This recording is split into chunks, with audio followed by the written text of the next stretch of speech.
பிஸ்மில்லாஹிர்ரஹ்மானிர்ரஹீம். அனைவருக்கும் அஸ்ஸலாமு அலைக்கும் வரஹ்மத்துல்லாஹி வபரகாத்துஹு. இன்றைய வெள்ளிக்கிழமை நாள் அனைவருக்கும் ஒரு நன்னாளாக அமைய வல்ல இறைவனை பிரார்த்தித்தவனாக இன்றும் எங்களது கைரி 90 நண்பர்கள் வட்டத்தின் ஆரோக்கிய சைக்கிள் சவாரியை தொடர்ந்தான ஒரு வைத்திய ஆலோசனை. இன்று எங்களோட ஒரு நண்பர் ஒருவர் அவங்களோட ஃபேமிலிக்குள்ள மேரி பண்ணின ஒரு 8 வருஷமா திருமணம் முடிச்சு அவங்களுக்கு பவா இல்லாமல் இருந்தேன்னு சொல்லி இனி அதுக்குரிய டெஸ்ட்டுகள் எல்லாம் செய்திருக்காங்க. செய்துட்டு கடைசியா அது கண்டுபிடிப்பாட்டி காரணம் என்னன்னு சொல்லிச்சேன்னா அந்த அந்த விதைப்பைக்குள்ள கூட வரிகோஸ் வெயின், வரிகோஸ் நம்ம காலில் வருந்தானே அது மாதிரி கிரேட் 5 வரிகோஸ் வெயின் 2 விதைக்குள்ளேயும் 2 பக்கத்துலேயும் இருக்கிறதான் காரணம் சொல்லி அந்த ஜியூ சர்ஜன், அதாவது ஜெனிட்டல் யூரினரி சர்ஜன், அதுக்குரிய சர்ஜன் சொல்லியிருக்காங்க. அதை ஆப்ரேஷன் பண்ணினா உங்களுக்கு பவா கிடைக்கிறதுக்கான சான்ஸ் இருக்குன்னு சொல்லியிருக்காங்க. அப்போ இவருக்கு ஆப்ரேஷன் பண்ண போய் பயம். இப்போ 8 வருஷமா பபாவும் இல்லை.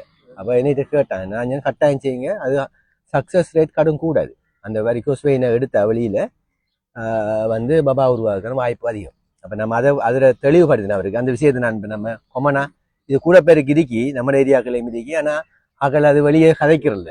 இப்போ என்னென்ன உண்மையாக குர்ஆன்லேயும் ஒரு வசனம் வருதுன்னு தெரிஞ்சுன்னா, அதாவது பிறக்கிற பிள்ளை ஆணோ பெண்ணோ தீர்மானிக்கப்படுவது மார்புப்பட்டைக்கும் முள்ளந்தாண்டுக்கு இடையிலிருந்து உருவாக்கப்படுற வீசப்படுகின்ற திரவத்தினாலும் சொல்லி ஒரு வசனம் வருது. அதுல என்னண்டா உண்மையா நம்மட பிள்ளை உருவாகிற டைம்ல கற்பத்துல பைக்குள்ள பிள்ளை உருவாகிற டைம்ல விதை எங்க இருக்குன்னு சொல்லிச்சேன்னா சரியா இந்த மார்புப்பட்டைக்கும் முதுகிரிக்கு தானே முள்ளந்தாண்டுக்கு இடையில தான் இருக்காது. அந்த லம்ப ஏரியான்னு சொல்லி சொல்றேன்.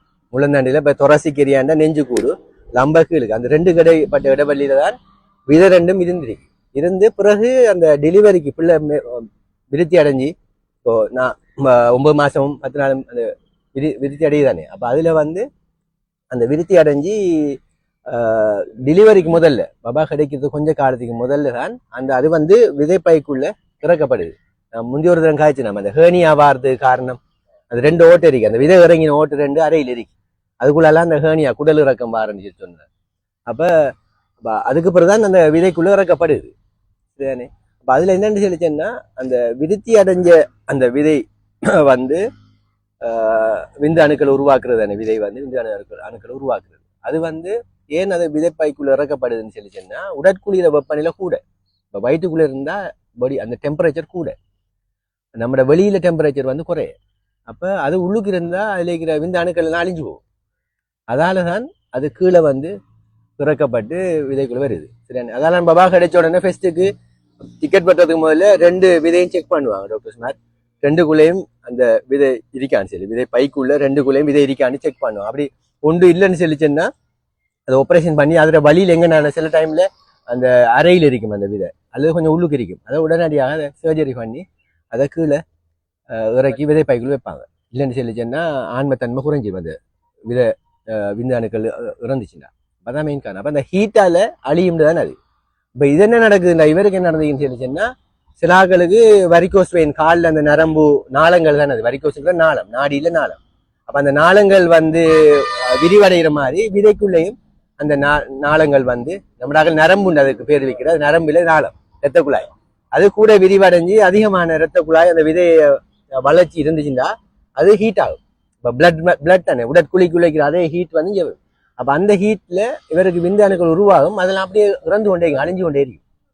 சரி, அப்ப அந்த அசையக்கூடிய அணுக்கள் எண்ணிக்கை குறையும். அதுல இப்ப கூட இருக்கு 20 மில்லியனுக்கு மேல விந்து அணுக்கள் இருக்கும். இருந்தா தான் ஒரு ஆளுக்கு கரு உருவாகிறதுக்கான வாய்ப்பு அதிகம். இப்ப பெண்கள் ஒரு முட்டை தான், அந்த ஒரு முட்டையை பிடிக்கிறது 20 மில்லியன் விந்து அணுக்கள் போகணும். போனா தான் ஒரு முட்டையில அது கருக்கட்டை நடக்கலாம்.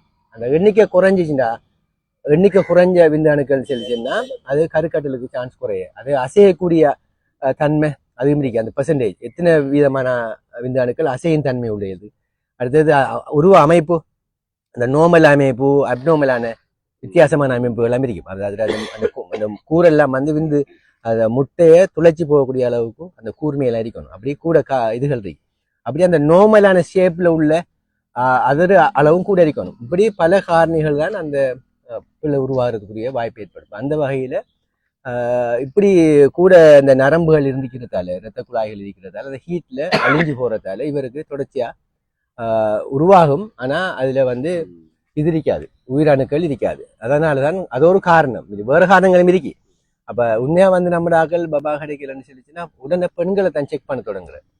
அது ஒரு நம்ம பக்கம் ட்ரெண்ட் வந்து என்னன்னா பெண்களை தான் குறையும் சொல்றது, மலடின்னு சொல்றது. அதே மாதிரி பெண்களை தான் வந்து குறையும் சொல்றது. அப்ப முதலாவது செக் பண்றது ஆண்களுக்கு கூட செக்கிங் இல்லை, ஒரு செக்கிங் தான். விந்து அளவு எடுத்து பார்த்து அதுல அணுக்கள் எண்ணிக்கை அசையக்கூடிய அணுக்கள் பாக்குறது. அதுல குறை இருந்தா உடனே விதையை ஸ்கேன் பண்றது, ரெண்டோட முடிஞ்சிடும். ஸ்கேன் பண்ணா அதுல நீ பிரச்சனைக்கான்னு பார்த்து அதுக்குரிய சர்ஜரி செய்யலாம். ஆனா இதை முதல்ல செய்யற இல்ல, பெண்களுக்கு தான் எல்லாம் செய்யற. ஃபர்ஸ்ட் கொண்டு செக் பண்ணி ஃபலோப்பியன் டியூப் வந்து ஃபலோப்பியன் நாளம் வந்து சரியா பிளாக் இல்லாம இருக்கா, அங்க கருமுட்டை உருவாகுறது, கருப்பு பயிறுது, அதுகளை தான் ஃபுல்லா போட்டு செக் பண்ணி கொண்டே இருப்பாங்க. கருமுட்டை உருவாகிறதுக்குரிய குளிச்சு கொடுக்கறது அதெல்லாம் கடைசியா அதெல்லாம் ஃபெயில் ஆக குழஞ்ச பாக்குறது. அது பிள்ளையான முறை. அது நாங்க எங்களை ஃபெஸ்ட்டுக்கு ஆண்கள் வந்து அதை செக் பண்ணி கொள்ளணும். அது இந்த சர்ஜரியை செஞ்சா சக்சஸ் கார்டும் கூட. அந்த நரம்பவளையும் எடுத்தா இனி டெம்பரேச்சர் குறைஞ்சிடும். அப்ப புதுசா உருவாகிற அந்த விந்து அணுக்கள் வந்து உயிருடையதாக இருக்கலாம், அது சான்ஸ்கள் கூட. ஆகவே இப்படி இருக்கிறார்கள், கட்டாயம் அதை செய்து கொள்ளலாம். அது பெரிய ஒரு பயப்படக்கூடிய சர்ஜரி கிடையாது. பெரிய வயிற்று சர்ஜரி எல்லாமே எவ்வளவு பெரிய ஆபரேஷன். அது இது வந்து தனியே அதுக்குள்ள வந்து அந்த நரம்பை எடுத்து போட்டு அது தச்சு விடுறோம், அவ்வளோதான். ரெண்டு அந்த புடைக்கிற நரம்புல இதாக்குறோம். ஆகவே அதை பயப்படாம அந்த ஆபரேஷனை செய்யுங்க. செய்தா சக்சஸ் கூட கூட பேருக்கு அப்படி பபாவெல்லாம் கிடைச்சிருக்கு. 8-9 வருஷத்துக்கு பிறகுலாம் இந்த சர்ஜரி செஞ்சு பிள்ளைகள் கிடைச்சிருக்கு. ஆகவே அதை செய்து கொள்ளணும் அப்படின்னு சொல்லி கேட்டு விடைபெறுகிறேன். நன்றி. அஸ்ஸலாமு அலைக்கும்.